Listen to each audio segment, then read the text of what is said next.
Aujourd'hui, je me suis engagé sur le sérieux avec lequel nous faisons le travail. J'ai essayé de faire comprendre tout ce que nous avions fait qui n'était pas forcément connu par les policiers municipaux jusqu'à maintenant. Mais je suis incapable, et je ne voudrais surtout pas créer des attentes qui pourraient demain être déçues, je suis incapable de dire à telle date il va se passer telle chose. Ça, je ne sais pas, parce que je ne suis pas le seul acteur, parce qu'il y a un temps de l'action administrative qui est plus ou moins long et que je ne maîtrise pas complètement. On a des grosses interrogations, notamment sur nos retraites. Ça a été dit, un collègue qui a fait 46 ans de service, qui part avec 1 000 € de retraite, c'est pas acceptable. Il n'appartient plus qu'au gouvernement maintenant à prendre les décrets nécessaires. Et c'est ce que je crois quasi unanimement les policiers municipaux qui représentent toutes les communes de France qui sont dotés d'un effectif de police municipale ont souhaité dire cet après-midi et que je suis venu soutenir. Sur l'armement, il y a 2 points.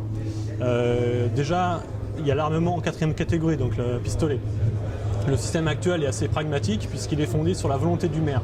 Donc si le maire estime qu'en fonction de la situation sécuritaire locale, il est nécessaire d'armer ses agents de police municipale, il présente la demande au préfet.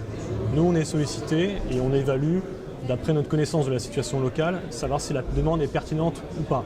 Donc ça nous paraît, à mon sens, un bon système puisqu'il est relativement souple. A l'inverse, il y a des territoires dans lesquels le maire ne souhaite pas que sa police soit équipée en pistolet. Donc à ce moment-là, ces communes-là doivent aussi être entendues et le système actuel leur permet de ne pas s'équiper.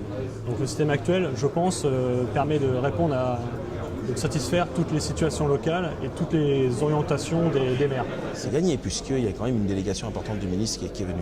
Qu'est-ce qu'il nous a annoncé? Il ne nous a pas amené tout un paquet cadeau, comme il a dit, c'est pas le grand soir. Non, malheureusement. Mais on peut considérer qu'il va y avoir, que les lignes vont bouger. Ça, il nous l'a assuré. Il nous a assuré que dans les semaines, dans les mois qui viennent, notre dossier police municipale allait de l'avant et était pris en considération. J'espère que ce n'est pas des vaines paroles, on va juger par les actes, on va attendre. Bien souvent, la police municipale, c'est elle qui est en première ligne quand se commettent les actes de délinquance, les délits, quand il y a danger. Donc il faut absolument mieux coordonner toutes les forces de police et donner à la police municipale, dans toutes les communes de France, la possibilité d'intervenir et d'être coordonnée avec les autres.